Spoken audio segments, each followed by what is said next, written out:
Саламатсыздар ма? Бүгін біз декретке қанша сума шығады жалпы, жұмыс жасамайтын кісілерге қанша сума шығады.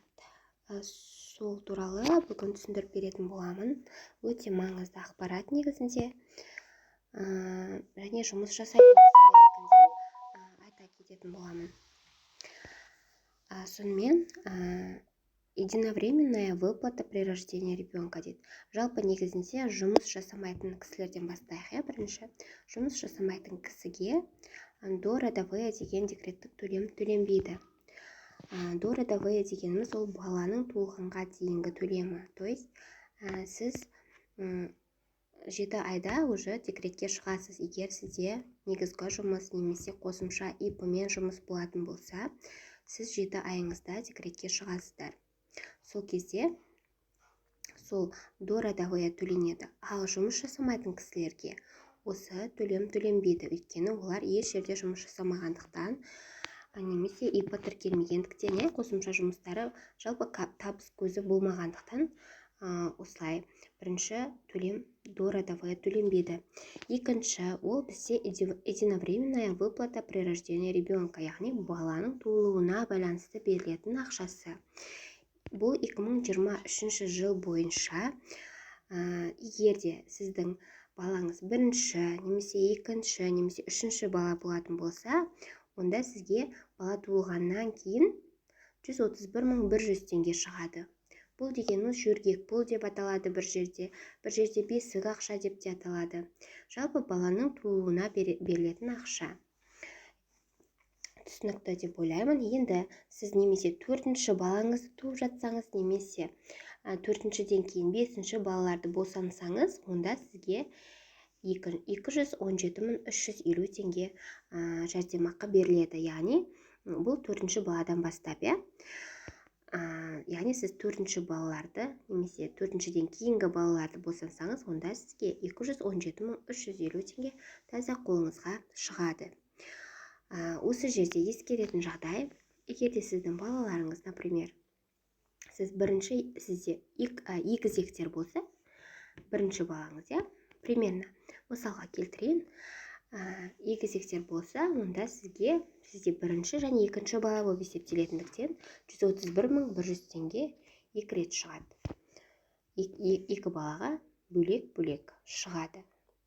Ал егер сізде 3-ші немесе 4-ші балалар егіз болатын болса, яғни сіздің үйіңізде 2 балаңыз бар уже, және сіздер жарайды, егізекке келтірдік. Мысалы, енді үшемдерге келтірейік. Сізде үйіңізде 2 балаңыз бар, сіз үшемге аяғыңыз ауыр делік. Сіз босандыңыз, босанғаннан кейін сізге уже 3-ші, 4-ші, 5-ші балалар болып есептеледі ғой үшемдеріңіз. Өйткені үйіңізде 2 балаңыз болғандықтан. Сол кезде 3-ші балаңызға 131.100 теңге төленеді, және 4-ші, 5-ші үшемдеріңізге 217.350-ден 2 рет төленеді. Түсінікті болды ма? Сонда бұл баланың санына байланысты, яғни сіз 3-шіңізде бұл қалыпты бағанағы 3 балаға дейінгіні алдыңыз, 131.100 теңге шығатын болса, уже 4-ші, 5-ші үшемдеріңізге онда сіз 217.350-ден 2 рет аласыз. Солай. Сонда әр балаға жеке төленеді. Естеріңізде болсын. При рождении двойни, тройни, четверни на каждого ребенка рассчитывается отдельная выплата дейді. Көрдіңіздер ма? Әр балаға бөлек есептеліп қолдарыңызға шығатын болады бұйыртса. Енді размер ежемесячной выплаты по уходу за ребенком, яғни баланың күтіміне байланысты ай сайынғы ақшасы. Ол бізде 1,5 жасқа дейін төленетін болды, осы 2023 жылдың январынан бастап 1,5 жылға дейін төленеді. Өте жақсы мүмкіндік, өте жақсы бір көмек десек те болады. Мына жерде уже маңызды ақпарат для женщин, не работавших до декретного отпуска, яғни декретке дейін жұмыс жасамаған әйелдерге есептелетін бұл баланың 1,5 жасқа дейінгі ақшасы. Бірінші балаға міне на первого ребенка деп тұр, бірінші балаға 19.872 теңге. Екінші балаға 23.495 теңге төленеді. Егер екінші балаларыңызды босанған болсаңыздар, оның ай сайынғы ақшасы 23.495 теңге болады екен. Ал үшінші балаға 27.083 теңге болады екен ай сайынғы ақшасы. Ал төртінші балаға 30.705 теңге болады екен. Көрдіңіздер ма, разница осында, разница осыдан. Енді кейбір қыз келіншектер болады, менің ипім бар, немесе менің негізгі жұмысым бар, маған осы үкіметтің төленетіні де түседі, и өзімнің жұмысымнан да есептеліп түседі ғой, барлығын қосқанда қанша болады деген сұрақтар жиі кездеседі.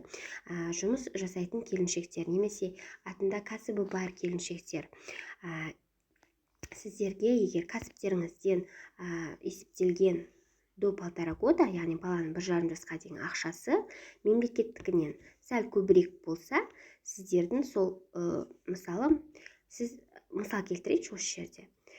Мысалы, сіздер негізгі жұмыстарыңыз бар делік, немесе жеке кәсіптеріңіз бар, аттарыңызда ипі бар, сіздерде табыс бар, және де сіздерге есептейтін кезде, например, сіз бірінші балаңызды босандыңыз делік. Сізде ипыдан мысалы 36.000 теңге есептелді делік, примерно, 36.000 теңге есептелді. Ал сіз мемлекет салыстырады, қараңыздар. Бірінші балаға мемлекет 19.872 теңге төлейді. Ал сіздің ипыңызда, например, 36.000 теңге шығып тұр. Қайсысы көп? Әрине, ол жұмыс ипыңыздан шыққан не көп қой. Пособие көп. ИП-нікін именно сізге береді. Өйткені өзінің төлейтіні аз болғандықтан көбірегін мемлекет салыстырады, и көбірегін төлеп береді міндетті түрде. Осыны ескеріңіздер. Кейде мынандай жағдай болады. Сіздің негізгі жұмысыңыз бар делік. Сізде бірақ үшінші балаңыз, например, босандыңыз делік. Негізгі жұмысыңыз бар делік. Үшінші балаңызды босандыңыз, мемлекет тағы да есептеді, сіздің бағанағы госоргандар есептеді, қанша шығады.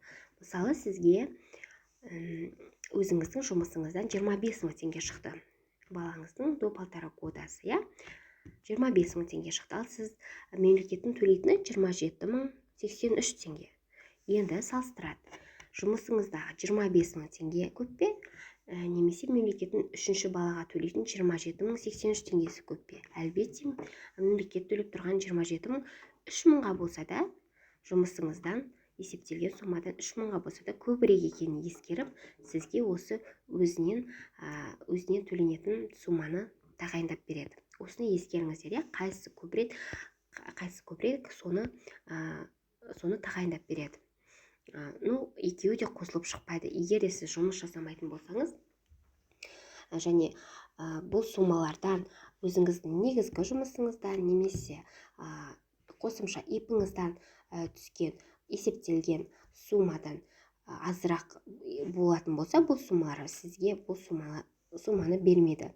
Сіздің әлбетте көбірек сумаңызды тағайындап береді. Бұл тек қана не работавших до декретного отпуска дейді.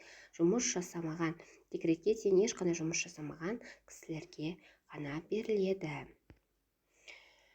Солай.